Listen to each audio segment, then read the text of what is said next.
Alhamdulillahirabbil alamin alladzi arsala rasulahu bil huda wa dinil haqq liyudhhirahu 'ala dini kullihi wa kafaa billahi shahida. Asyhadu an la ilaha illallah wa asyhadu anna Muhammadan 'abduhu wa rasuluh. Allahumma shalli 'ala sayyidina Muhammad wa 'ala alihi wa ashabihi wa man tabi'ahum bi ihsan ila yaumil qiyamah. Wa qala ta'ala fi kitabihil karim wa huwa asdaqul qa'ilin. A'udzu billahi minasy syaithanir rajim. Bismillahirrahmanirrahim. Ya ayyuhalladzina amanu taqullaha haqqa tuqatih wa la tamutunna illa wa antum muslimun. Amma ba'd. Fa ya ayyuhal hadirun usikum wa nafsi bittaqwallah faqad fazal muttaqun. Alhamdulillah, segala puji dan syukur sama-sama kita panjatkan kepada Allah Subhanahu wa taala. Mudah-mudahan hadirnya kita di tempat yang mulia ini menjadikan salah satu bentuk syukur kita terhadap nikmat dari Allah Subhanahu wa taala, baik nikmat zahir maupun nikmat batin. Salawat serta salam semoga selalu tercurah kepada Nabi kita yang mulia, Nabi besar Muhammad sallallahu alaihi wasallam, juga kepada keluarganya, kepada sahabatnya dan umatnya yang senantiasa taat dan patuh akan setiap ajarannya. Sidang Jumat yang dirahmati oleh Allah Subhanahu wa taala, marilah kita sama-sama meningkatkan kualitas iman dan takwa kita kepada Allah Subhanahu wa taala. Karena Allah dengan tegas menyampaikan bahwasanya orang yang bertakwa dia akan mendapatkan kemenangan baik di dunia maupun di akhirat. Orang yang bertakwa dia akan mendapatkan kebaikan walaupun hal itu dilihat tidak baik. Orang yang bertakwa dapat menerima segala sesuatu qada dan qadarnya Allah, walaupun menurut pandangan manusia itu tidak baik. Karena orang yang bertakwa kehidupannya, tujuan hidupnya bukan untuk dunia, tetapi untuk akhirat. Sehingga di dalam surah Al-Zumar ayat 9 Allah menyebutkan bahwasanya ada di antara hamba-hamba Allah yang dia bangun pada malam hari, kemudian apa yang dia lakukan? Sajidan wa qa'iman, dia senantiasa sujud kepada Allah, kemudian dia berdiri mengingat Allah.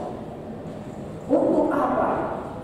Yahdharul akhirah, dia takut akan kehidupan akhirat yang abadi.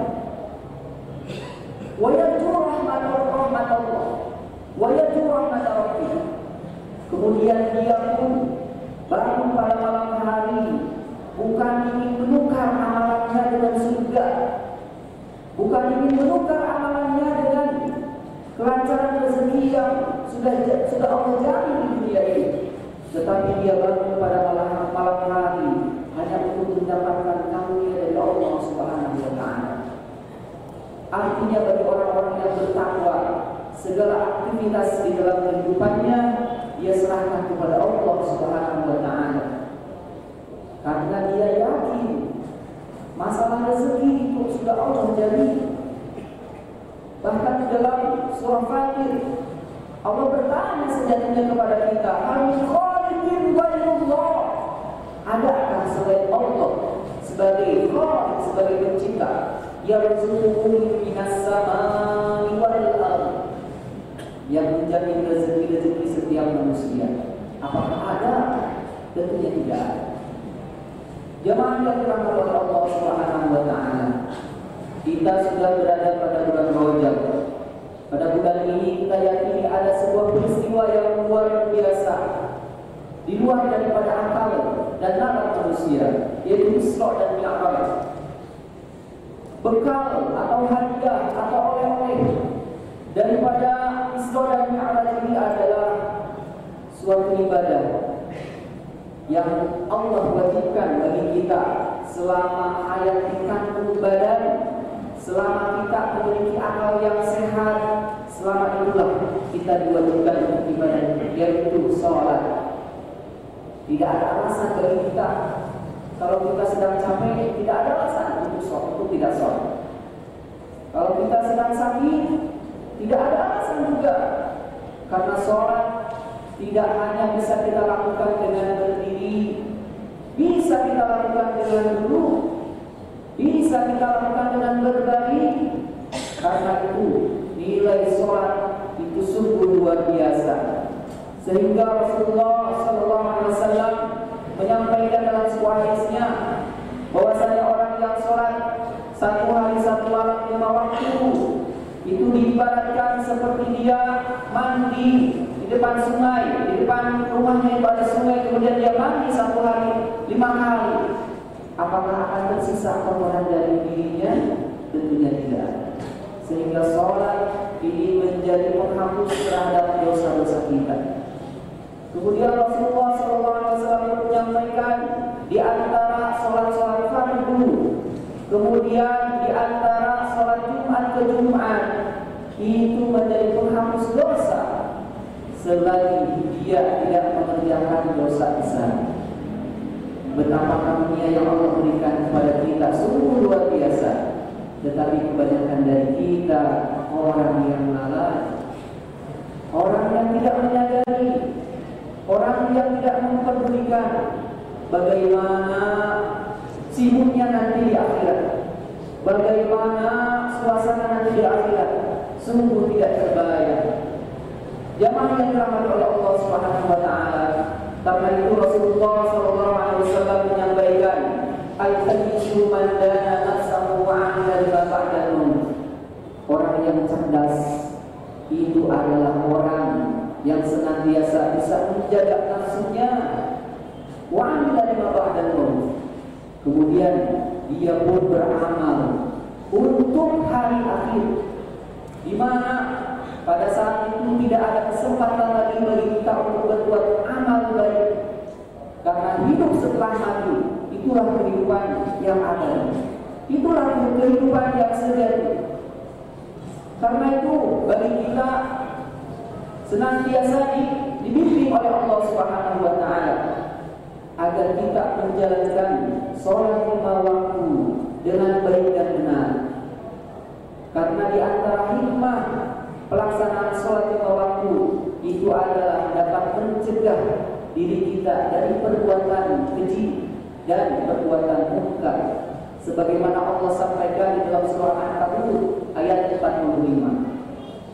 Sidang Jumat yang dirahmati oleh Allah Subhanahu wa taala, bagaimana permulaan agar sholat kita ini sempurna? Apakah sholat itu hanya melaksanakan saja, atau ada indikator-indikator yang harus terpenuhi? Jamaah yang dirahmati oleh Allah, suatu ketika ada sahabat yang masuk ke dalam Masjid Nabawi. Kemudian di sebelahnya yang agak jauh itu ada Rasulullah SAW. Kemudian orang ini lantas sholat. Setelah sholatnya sempurna, kemudian dia menemui Rasulullah, kemudian menyampaikan salam. Kemudian Rasulullah SAW pun menyampaikan salam, waalaikumsalam. Kemudian apa yang disampaikan oleh Rasul? Ternyata bukan ngobrol, tetapi ulangi sholatmu. Orang ini kaget. Kemudian dia mengulangi yang kedua kalinya. Setelah itu menemui Rasul lagi. Kemudian Rasul memerintahkan ulangi lagi sholatnya. Kemudian setelah ketiga kali ternyata dia menyerah. Menemui Rasul itu, kemudian diperintahkan sholat lagi. Kemudian orang ini ternyata menyerah. Dia ternyata meminta petunjuk bagaimana sebetulnya sholat yang benar.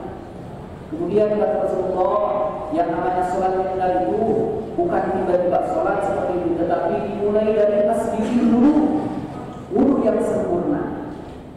Bagaimana wudu yang sempurna? Diceritakan muttafaqun alaih dalam sebuah hadis, bahwasanya Utsman bin Affan pernah meminta seseorang untuk mengambilkan air wudu. Setelah diberikan, kemudian Utsman bin Affan mengusap atau mencuci tangannya. Setelah mencuci tangannya, kemudian beliau berkumur-kumur. Setelah berkumur-kumur, kemudian istinsyaq atau memasukkan air ke dalam mulut dan mengeluarkannya. Kemudian setelah itu beliau membasuh muka 3 kali, seluruh muka. Kemudian setelah itu beliau membasuh tangannya sampai situ 3 kali dengan kanan. Kemudian setelah itu yang kiri 3 kali sampai situ juga. Kemudian setelah itu mengusap kepala 1 kali. Kemudian setelah itu membasuh dua kaki kanan terlebih dahulu sampai mata kaki. Kemudian kaki kiri, selanjutnya itu adalah kaki kiri. Kemudian kata Rasulullah, kata Utsman bin Affan, inilah wudu yang dilakukan oleh Rasulullah SAW. Artinya wudu itu harus dilakukan dengan sempurna. Barangkali di antara saudara-saudara kita yang wudunya terburu-buru, hati-hati. Karena pernah terjadi pada zaman Rasulullah SAW, pulang dari Safar menuju Madinah, ada sahabat yang diantaranya wudunya tergesa-gesa, sehingga tumitnya itu tidak terbasuh, tidak tercuci dengan air wudu, sehingga Rasulullah SAW celaka, itu tumit-tumit api neraka. Artinya wudu itu memang harus betul-betul kita lakukan, tidak salah-salah. Untuk mencapai derajat sholat yang baik, sholat yang khusyuk. Karena dilihat dari kualitasnya, sholat itu bisa kita bagi menjadi 3. Yang pertama adalah sholat mardud, sholat yang tertolak. Sholat yang seperti apa? Sholat yang tertolak itu adalah dia sholat, tetapi wudunya tidak sempurna, rukunnya tidak sempurna, rukunnya tidak dengan tumakninah, sujudnya tidak dengan tumakninah, dan lain sebagainya. Bisa jadi sholat itu adalah mardud, tertolak. Kemudian yang kedua, ada sholat yang makbul. Apa itu sholat makbul? Sholat yang memenuhi kriteria, parameternya terukur, indikatornya terpenuhi, wudunya sempurna, kemudian sholatnya sempurna, insya Allah makbul. Antara syarat dan ukur terpenuhi. Kemudian ada yang ketiga, sholat makbul. Sholat makbul itu yang bisa kita kategorikan menjadi orang yang memang betul-betul melaksanakan sholat dan dia mendapatkan hikmah sebagaimana Allah janjikan bahwasanya sholat itu dapat mencegah seseorang dari perbuatan keji dan perbuatan mungkar. Itulah sholat yang makbul. Sholatnya tidak hanya selesai saja, sholatnya tidak hanya selesai di masjid, tetapi sholatnya diaktualisasikan di dalam kehidupan sehari-hari. Apa saja yang bisa dilakukan? Tentu banyak. Di antaranya apa? Di antaranya adalah dia disiplin. Bagaimana sholat ini sangat dibatasi dengan waktu. Kalau misalkan hari ini kita sholat zuhur jam 4 sudah habis. Karena sholat itu dibatasi dengan waktu. Sebagaimana Allah sampaikan dalam surah An-Nisa ayat 103, Inna sholata kanat 'alal mu'minina kitaban mawquta. Tidak sembarangan kita bisa sholat. Karena itu Allah menjadikan melalui lisannya Rasulullah SAW keutamaan bagi mereka yang sholat di awal waktu. Kemudian sholat itu mengajarkan kepada kita kesabaran, dan sabar itu tentunya akan mendapatkan balasan yang tak terbatas sebagaimana Allah sampaikan dalam surah Az-Zumar ayat 10. Allah menyampaikan innama yuwaffas sabiruna ajrahum bighairi hisab. Orang yang sabar dia akan mendapatkan balasan yang tidak terbatas. Kemudian mengajarkan kepada kita disiplin. Kenapa? Karena sholat itu memang harus disiplin. Karena itu orang-orang yang sholat dengan baik, orang yang sholat makbul, insya Allah hidupnya akan disiplin. Disiplin apa? Ya tentunya waktunya, kemudian aturannya, sehingga tidak ada aturan-aturan yang ditabrak, sehingga semua aturan itu diperlakukan dengan baik, ditempatkan pada tempatnya. Kemudian apalagi di antara itu? Di antaranya aktualisasi daripada nilai-nilai sholat itu adalah kita menjadi orang yang menyebarkan keselamatan, kedamaian, sebagaimana pesan dari Nabi Muhammad SAW, afshus salam, sebarkanlah kedamaian, sebarkanlah keselamatan. Ketika akhir daripada rukun salat assalamualaikum, kita nengok ke sebelah kanan, itu artinya orang yang ada di sebelah kanan kita doakan agar mereka selamat. Sebelah kiri juga sama, sehingga orang yang salatnya baik, insya Allah dia akan hidup bermasyarakat dengan baik, menciptakan kedamaian, bukan menumbuhkan kebencian, bukan menjadi duri yang tidak mengenakan bagi orang lain, tetapi orang yang salatnya yang baik, insya Allah dia akan menjadi orang yang baik. Kemudian di dalam salat pun itu tentunya tidak asal-asalan. Ketika orang berjamaah untuk memilih pemimpin itu tidak asal-asalan. Sebagaimana Rasulullah SAW menyampaikan, ya ummul qauma aqra'uhum bi kitabillah. Orang yang layak menjadi imam itu adalah orang yang paling baik dan benar membaca Al-Quran.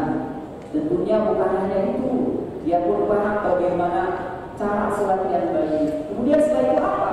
Setelah itu adalah orang yang paling tahu, yang paling banyak mengetahui hadis-hadis Rasulullah SAW. Dan yang berikutnya, ketika dia menjadi imam, dia pun harus bisa mendengar bawahannya.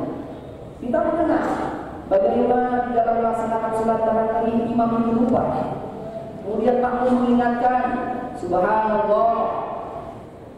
Yang namanya imam itu harus menerima saran dan barangkali dia lupa, barangkali dia sudah melampaui jalur itu, sehingga dia pun harus menerima. Bagaimana ketika makmum mengingatkan subhanallah, itu artinya ada kesalahan. Bisa jadi jumlah rakaatnya, bisa jadi yang lain sebagainya. Jemaah yang dirahmati oleh Allah Subhanahu wa taala, mudah-mudahan kita bisa mengaktualisasikan nilai-nilai salat di dalam kehidupan sehari-hari, dan mudah-mudahan derajat salat kita menjadi makbul. Amin Allahumma amin. Aku berdoa kepada astaghfirullah innahu huwal ghafurur rahim.